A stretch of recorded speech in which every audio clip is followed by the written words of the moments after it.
Imagine a world where escape seems impossible, where the most notorious criminals are held captive on a rocky island surrounded by treacherous waters. Welcome to Alcatraz, the infamous federal prison that has captivated the imagination of millions. But what if someone managed to break free from this inescapable fortress? Today, we dive into a mystery that has puzzled investigators for half a century. A daring escape, a 50-year silence, and then a letter that could change everything. Join us as we unravel the secrets of Alcatraz's most infamous escape and the shocking message that arrived 5 decades later. This is a tale of ingenuity, perseverance, and the enduring human spirit, even in the face of seemingly insurmountable odds.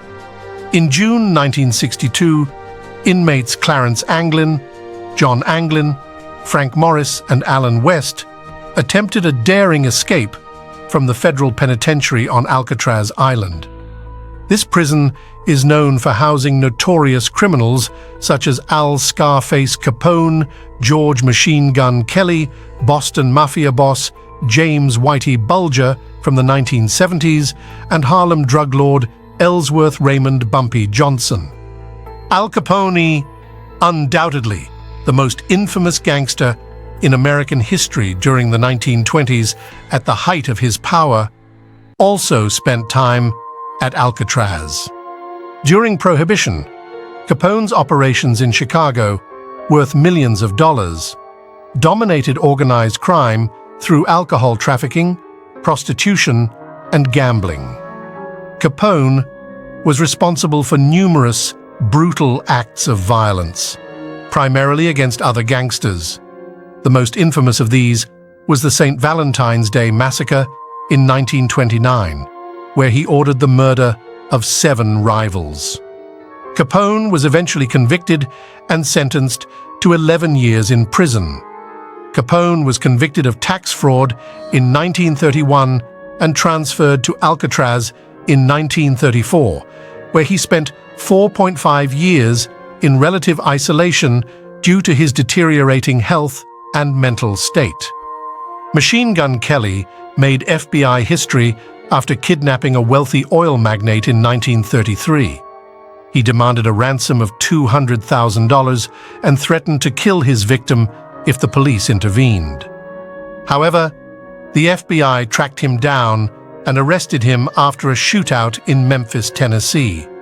As for Ellsworth Raymond Bumpy Johnson, his story constitutes another fascinating chapter in American criminal history, but we will delve into the details of his life and exploits later. So, stay tuned to learn more about Bumpy Johnson.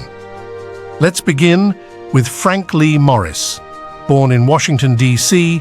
on September 1st, 1926. Frank Lee Morris led a tumultuous life that immersed him in a network of criminal activities from a young age. His journey into the world of crime began when he was just 13 years old, marking the start of a troubled path that led to a series of arrests and convictions. By the end of his teenage years, Morris's criminal record included a wide range of offenses, from drug possession to armed robbery. These early encounters with the law foreshadowed a life of persistent delinquency. During these formative years, Frank Morris found himself behind the walls of various penitentiaries, where he even served meals to other inmates as part of his kitchen duties. As he grew older, Morris's criminal activities intensified. He was arrested for crimes such as burglary in Miami Beach, car theft, and armed robbery, making him a familiar figure to law enforcement. However, amidst his criminal activities, one remarkable aspect of Morris's life stood out: his intelligence. Frank Lee Morris possessed an impressive IQ of 133, placing him in the top 2% of the general population. This high intelligence made him a highly capable individual despite his criminal activities. These intellectual abilities would later play a significant role in the events that unfolded during his incarceration at Alcatraz. Morris's journey through the criminal justice system led him to various penitentiaries in Florida and Georgia, each chapter marked by his continued involvement in illicit activities.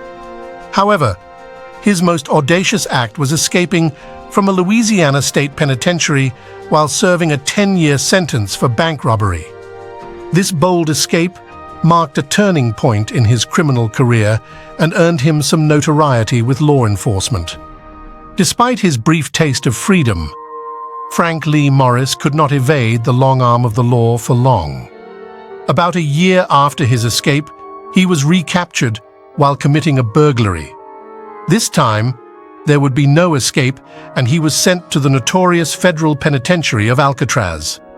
On January 20th, 1960, Frank Morris became inmate number AZ-1441 at Alcatraz.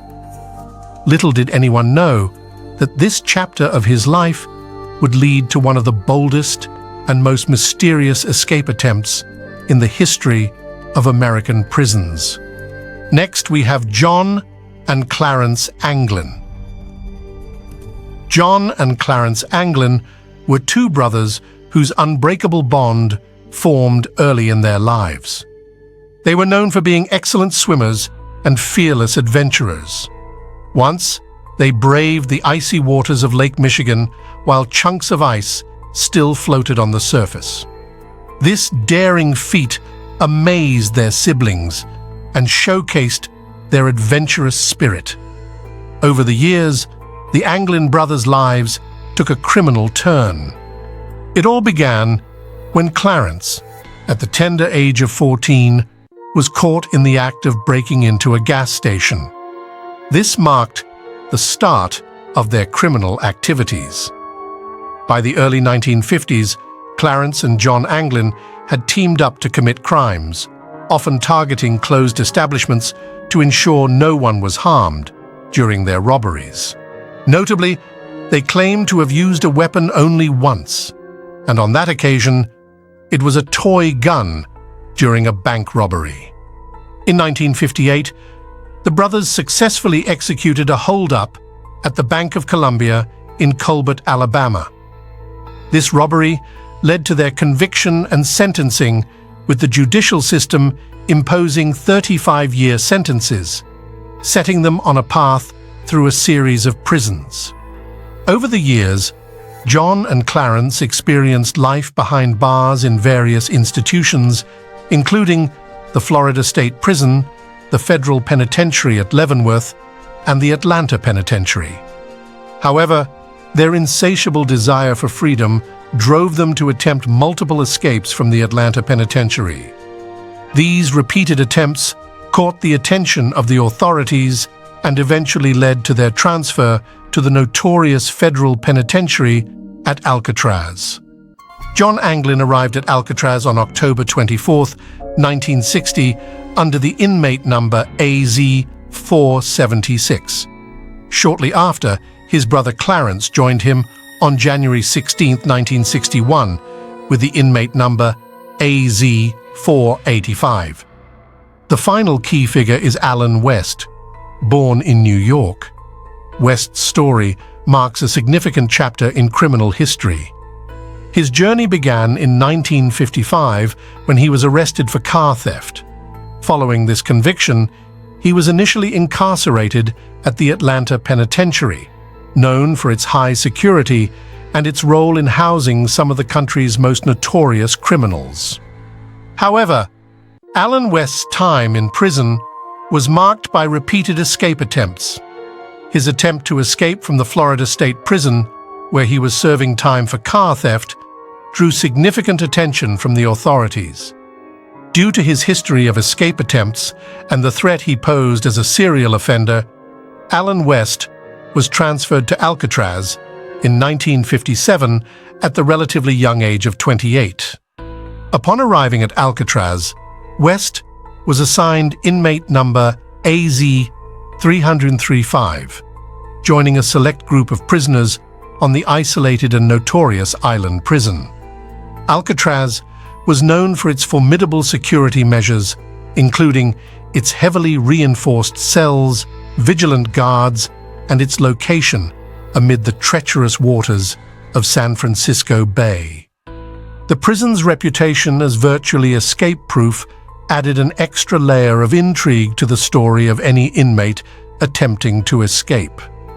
The three inmates, Frank Morris, John Anglin, and Clarence Anglin, had a shared history, having crossed paths during previous incarcerations in Florida and Georgia. When they found themselves in adjacent cells at Alcatraz in December 1961, they seized the opportunity to join forces and develop a bold escape plan. Frank Morris, with his intelligence and leadership skills, took charge of orchestrating this complex scheme. Their plan involved strategically enlarging the ventilation ducts located under their sinks. To accomplish this, they ingeniously repurposed discarded saw blades they had retrieved from the prison grounds, as well as metal spoons. Their most remarkable achievement was the creation of an improvised electric drill made from a vacuum cleaner motor. This ingenuity allowed them to make the necessary modifications without arousing suspicion. They concealed their work with painted cardboard and muffled any noise with Morris's accordion during the music hour, effectively camouflaging the sounds of their digging. Once the holes were sufficiently large, the inmates could access an unmonitored service corridor located directly behind their cell level. From there, they climbed up to the upper, vacant level of the cell block, which became their secret workshop where their escape plan took shape.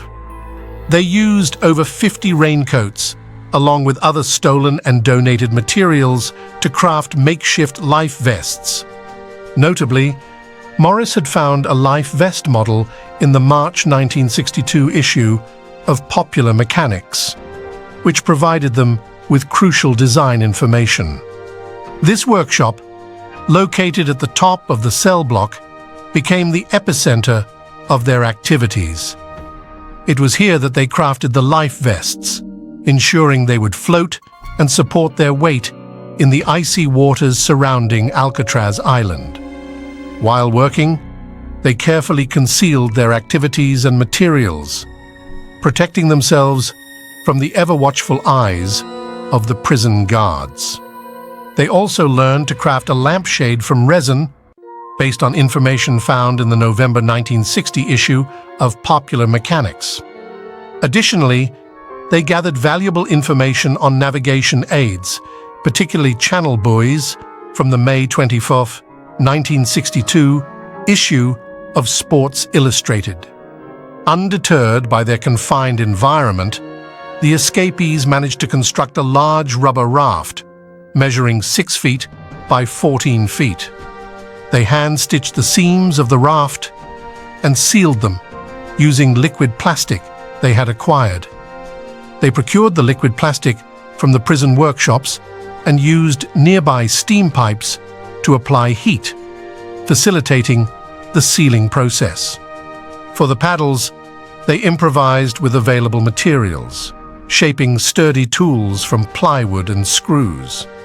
To access the roof, an essential element of their escape plan, they had to climb a ventilation shaft and dismantle a large fan secured with rivets. Their escape plan involved not only meticulous physical preparations, but also careful attention to detail. They knew it was crucial to conceal their activities outside their cells and to keep their escape plans undisclosed. To ensure their plan remained hidden until the escape, they created lifelike dummy heads to mimic their presence during head counts and patrols. These realistic heads were made from an inventive concoction resembling papier-mâché, created by combining soap and paste. To complete the dummies, they added finishing touches using paint from the maintenance workshop and hair collected from the floor of the prison barbershop. By strategically arranging towels and clothing under their covers and placing the crafted heads On their pillows, they created the illusion from a distance that they were sleeping deeply in their bunks. They eagerly awaited the night of their escape on June 11th, 1962. Yet, despite their meticulous planning, unforeseen difficulties arose. Alan encountered an unexpected obstacle in the form of hardened cement around his ventilation duct. This accidental complication narrowed the opening and firmly blocked the grate in place. His efforts to address the issue were in vain, and by the time he managed to clear the ventilation duct and enlarge the hole, his companions were already on their way without him. Left with no choice, he had to return to his cell, resigned to missing the opportunity to escape. After successfully navigating the service corridor, Frank Morris and the Anglin brothers moved on to the next phase of their escape plan. Through a combination of meticulous planning and audacity, they climbed through the ventilation shaft and eventually emerged on the prison roof. During this ascent, a loud crash unexpectedly reverberated in the confined space, alerting some of the guards. However, since no other unusual noises followed, and the cause of the commotion was not immediately apparent, the disruption did not go unnoticed. Equipped with their makeshift tools and driven by a sense of urgency, the escapees descended from a height of 15 meters by sliding down a kitchen ventilation duct. This risky descent demonstrated their ingenuity and determination. Once on the ground, they faced a significant challenge. Not just one, but two 12-foot-high barbed wire fences stood between them and freedom. In a remarkable display of determination and skill, they managed to overcome these obstacles and find themselves on the northeast shore of Alcatraz. This location proved to be a tactical stroke of genius, as it was near the power plant and thus in a blind spot of the prison's security system. Shielded from the vigilant gaze of the searchlights and the watchful eyes of the guard towers, they seized this opportunity to execute their escape plan. It was in this hidden corner that they put their preparations to the test. Using a stolen concertina, an instrument resembling an accordion that had been ingeniously modified to serve as a makeshift air pump, they effectively inflated the raft they had meticulously crafted. Their attention to detail and adaptability highlighted their determination to succeed against all odds. Later that night, shortly after 10 p.m., the trio of escapees embarked on the final phase of their plan. They boarded the raft they had worked so hard to create and launched it into the cold, dark waters. Their objective was to reach Angel Island, located about 3 kilometers to the north. With each stroke of their makeshift paddles, crafted from plywood and screws, they moved further away from the prison walls that had confined them for so long.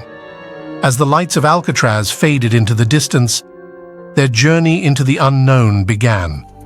A daring attempt at freedom that would captivate the imagination of the world and become a lasting symbol of determination and defiance. Since then, numerous theories have emerged about whether they survived their escape.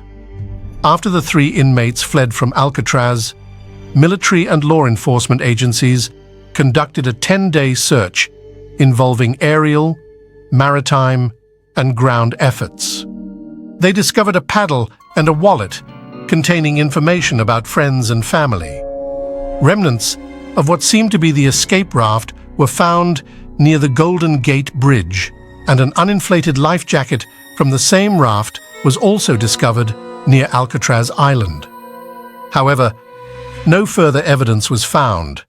The FBI initially believed that the escapees had drowned because they left their personal belongings behind, but no human remains were found at that time.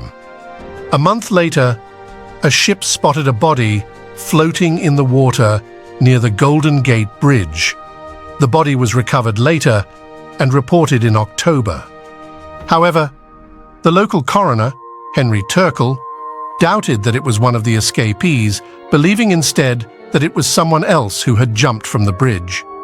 Other coroners disagreed, suggesting it might be one of the escapees. The FBI officially stated that it was possible for the escapees to have reached Angel Island, but that the chances of survival in the rough waters were very slim. Additionally, according to the FBI's final report, the escapees intended to steal clothes and a car once they reached dry land, but no such thefts were reported in the area. While the evidence suggests they may have perished, one thing is certain: their bodies were never found. The most intriguing theory about what happened to them is that they survived with the help of a powerful ally. According to this theory, their ally was the true mastermind behind their escape, and that mastermind was Ellsworth Raymond Bumpy Johnson. Bumpy Johnson, known for the abnormal growth on his head that gave him his nickname Bumpy, led a life filled with challenges and notoriety. The murder of a white man had led to his older brother being sought by authorities. Bumpy was sent, with most of his siblings, to live on the bustling streets of Harlem for their safety, escaping the racial conflicts of the South, where they faced discrimination and violence. Despite this new beginning, Bumpy couldn't escape the scourge of racism even in Harlem's vibrant neighborhood. His small stature and deep Southern accent made him an easy target for bullies. However, his fiery temperament and resilience prevented him from becoming an unfortunate victim. During these early years, he began honing his fighting skills, learning to defend himself on the harsh streets of Harlem. Education played a minor role in Bumpy's life. He dropped out of high school early. Instead, he turned to odd jobs to make ends meet and fell into the orbit of unsavory crowds. Ultimately, this association led him to catch the attention of a notorious gangster named William "Bub" Hewlett. Under Hewlett's direction, Bumpy evolved from a mere street fighter into a valued bodyguard, protecting the interests of high-profile gamblers in Harlem's vibrant neighborhood. Bumpy's criminal activities eventually drew the attention of law enforcement, leading to his incarceration. Over the following decade, he continued to hone his criminal skills and build his network, solidifying his status as a significant figure in organized crime. By the time Ellsworth Bumpy Johnson reached the age of 30, he had spent half of his life behind bars. When Bumpy Johnson finally emerged from prison in 1932, after serving a lengthy sentence, he found himself in a dire situation, broke and without legitimate job prospects. Back on the harsh streets of Harlem, his life took a dramatic turn when he crossed paths with one of the most powerful figures in Harlem's underworld, Stephanie Saint, known as Saint in the criminal circles. Madam Queen, or Queen of the policy rackets, Stephanie St. Clair was a formidable force in New York's organized crime world. St. Clair saw potential in Bumpy Johnson and took him under her wing, recognizing his loyalty and resourcefulness. Their partnership marked a pivotal moment in Bumpy's life. At that time, Dutch Schultz and his associates were prominent figures in New York's criminal underworld. Schultz, a notorious gangster, controlled a substantial portion of the city's illegal enterprises, including gambling and extortion rackets. His influence was a significant challenge for Johnson and St. Clair. As Bumpy Johnson and Stephanie St. Clair waged their war against Schultz, they navigated a perilous landscape filled with violence and betrayal. The conflict between these criminal factions was not only a battle for dominance, but also a reflection of the shifting alliances and power dynamics within New York's organized crime scene. Their efforts to undermine Schultz's operations and expand their own influence marked a defining chapter in their criminal careers, ultimately reshaping the power structure of the city's underworld. St. Clair, facing mounting legal pressure and the need to evade law enforcement, made a strategic decision to shift her focus. She realized that maintaining her position in the highly volatile world of New York's organized crime would require adapting to the changing circumstances and avoiding direct confrontation with the authorities. This led her to reposition herself within the criminal landscape, leveraging her connections and influence to solidify her standing while minimizing her exposure to legal risks. Her decision to pivot from direct conflict with rival factions and focus on securing her operations allowed her and Bumpy Johnson to navigate the dangerous waters of organized crime with greater caution and strategic foresight. With the disappearance of Schultz, St. Clair entrusted her criminal empire to Bumpy Johnson. In a surprising turn of events, Johnson and Charles "Lucky" Luciano, who had previously been fierce rivals, formed an alliance. Under this new partnership, Johnson was given control of all the organized crime operations in Harlem as an independent entity, with the understanding that Luciano's syndicate, which would later be known as the Genovese crime family, would receive a share of the profits. Bumpy Johnson's influence in Harlem was multifaceted. His control over the territory expanded significantly as he consolidated his power and navigated the complex dynamics of organized crime, balancing his own interests with those of his new allies in the criminal underworld. The community often lived in fear of his criminal activities, but they also held him in deep admiration and respect. Johnson had built a reputation akin to that of a modern-day Robin Hood. Despite his involvement in illegal activities, he showed a more compassionate side by supporting the most vulnerable members of Harlem. A notable example of his goodwill was his tradition of giving away turkeys to families in need at Thanksgiving. This charity earned him the affection of many residents who saw him as a protector of the community. Bumpy Johnson's life took a dramatic turn in 1951 when he was sentenced to 15 years in prison for his involvement in a heroin distribution conspiracy in New York. He spent most of his sentence in the infamous prison of Alcatraz. His time on the Rock, as Alcatraz was often called, was a difficult period that tested his resilience and personal philosophy. Despite the harsh conditions, he continued to exert influence in the criminal world, maintaining connections with his allies on the outside. His ingenuity during his incarceration at Alcatraz contributed to the growing legend of Johnson, and intriguing stories surrounded his stay. One of the lesser-known stories involves his alleged involvement in the daring escape attempt by the 3 Alcatraz escapees. Although this story is not officially confirmed, it's worth noting that Clarence Carnes, another notorious inmate at Alcatraz, claimed in interviews that Bumpy Johnson might have helped the Anglin brothers and Frank Morris in their escape attempt. According to Carnes, Bumpy Johnson provided the boat that the Anglin brothers and their fellow escapee, Frank Morris, used for their audacious escape from the supposedly impregnable island prison. This involvement in the escape attempt aligns with Bumpy Johnson's reputation as a protector of those in need. The way he protected Malcolm X is a notable example of his commitment to safeguarding those in need. In the TV series Godfather of Harlem, there is a scene where Bumpy Johnson reunites with Malcolm X after being released from Alcatraz, which has led many to question the nature of their real-life friendship. In reality, Bumpy Johnson and Malcolm X were indeed friends. Johnson provided security for Malcolm X when his life was in danger.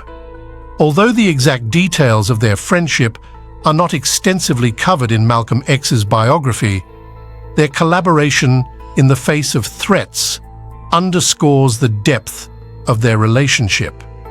The struggle for civil rights and social justice in the United States is well documented. Bumpy Johnson and Malcolm X shared a commitment to fighting for equity and equality during a tumultuous period in American history. It is noteworthy that Malcolm X was killed after leaving Johnson's protection, raising the possibility that Bumpy Johnson could have been the true mastermind behind the Alcatraz escape. Given his resources and connections, Johnson certainly had the means to assist the escapees in disappearing without a trace. As for Alan West, he is the only member of the escape plan who did not participate in the actual escape. After the failed Alcatraz escape, Alan West made a crucial decision to fully cooperate with the subsequent investigation. His cooperation allowed him to avoid any criminal charges related to the escape plan, distinguishing him from his fellow escapees who faced legal consequences for their roles in the audacious attempt. After the closure of Alcatraz in 1963, West was among the prisoners transferred to other federal facilities. He was initially incarcerated at McNeil Island off the coast of Washington and later moved to the Atlanta Penitentiary, where he continued to serve his sentence. Although he was not charged for his involvement in the Alcatraz escape, West encountered legal trouble again in 1967. Just a few years after his release from Alcatraz, he was arrested in Florida for armed robbery. This arrest marked a new chapter in his troubled history with the law. Tragically, while serving his sentence at a Florida state prison, a deeply unfortunate and troubling incident occurred in October 1972.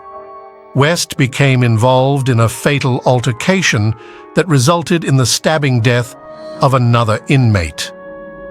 The motives behind this incident are unclear, but it has been suggested that it might have been driven by racial animosity. Following this tragic event, Alan West was sentenced to multiple terms, including a life sentence for murder. His time in prison ended grimly in 1978 when he died from acute peritonitis. The Alcatraz escape certainly inspired other inmates to attempt similar feats.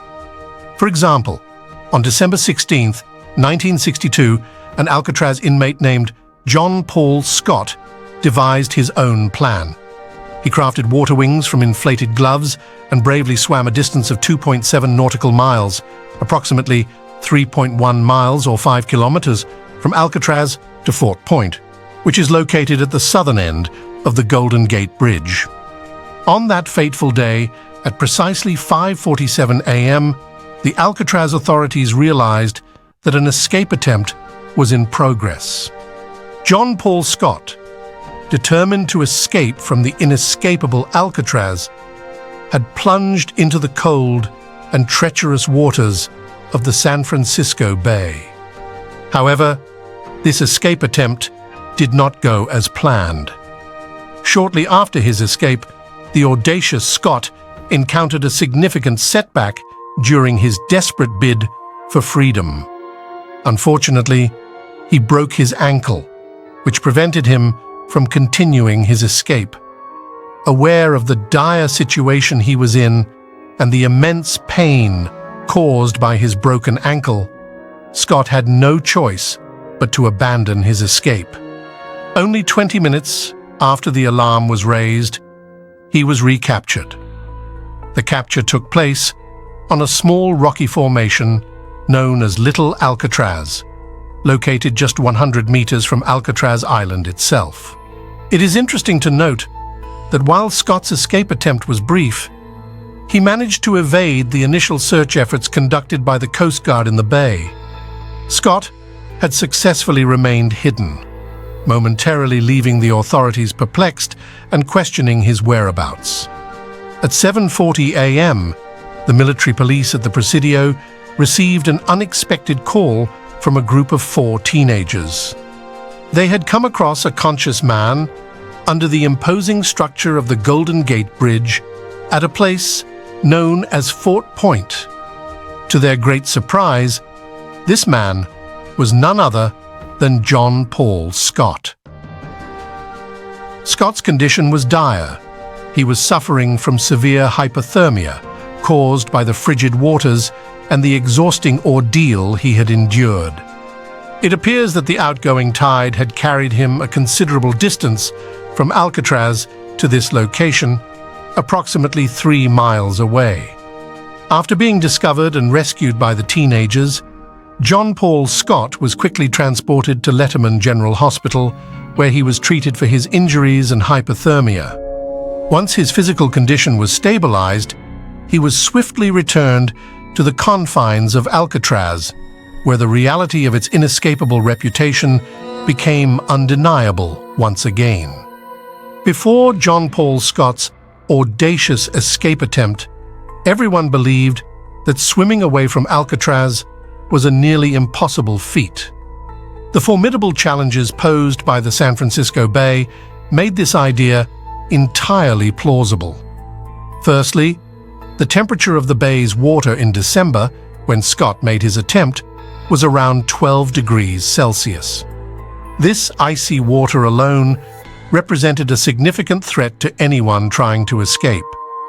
Additionally, the powerful and unpredictable currents of the bay, which can reach speeds of over 6 knots, could quickly carry a swimmer far away from their intended course, making navigation incredibly difficult.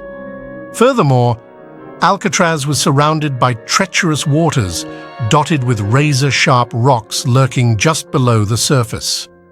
These jagged underwater formations posed a severe danger to anyone attempting to swim away from the island. The occasional visits from great white sharks, known inhabitants of the bay, added to this already daunting environment. Although sea on humans are relatively rare, the mere possibility of encountering these apex predators added an extra layer of terror to the idea of swimming to freedom.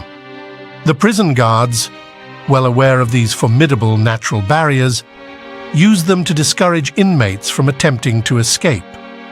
When Frank Morris and the Anglin brothers escaped from Alcatraz 6 months before John Paul Scott's attempt, prison officials initially assumed that the trio had met their demise in the bay's icy waters. Although the FBI officially listed them as missing, the prevailing belief was that they had likely drowned. However, John Paul Scott's escape challenged this notion. For the first time, it was proven that a determined inmate could, under specific circumstances, temporarily escape from Alcatraz by swimming. This event called into question the widely held belief that the seemingly insurmountable challenges posed by the San Francisco Bay made swimming to freedom virtually impossible. The most intriguing story is that of someone claiming to be John Anglin, who wrote to the San Francisco Police Department in 2013. In the letter, the author introduces himself as John Anglin and claims to have escaped from Alcatraz in June 1962 with his brothers John and Clarence Anglin and their fellow inmate Frank Morris. The author asserts that they all successfully escaped that night, but only just. "I am John Anglin," the letter reads. In the letter, the writer claims, "I escaped from Alcatraz in June 1962. Yes, we all made it that night, but just barely." According to this mysterious letter, Clarence Anglin died in 2008 and Frank Morris in 2005. The letter's author made an unusual offer to the authorities, suggesting that if they were promised no more than a year in prison, and access to medical treatment, he would reveal his current location. He claimed to be 83 years old and suffering from cancer at the time of writing. The letter mentioned that John Anglin had spent most of his life in Seattle and had spent 8 years in North Dakota. By the time the letter was sent, the author was supposed to be residing in Southern California. Do you think this letter is authentic? Share your thoughts in the comments section.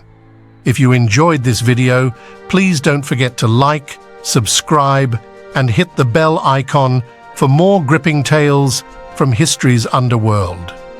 Stay tuned for our next episode. Thank you for watching.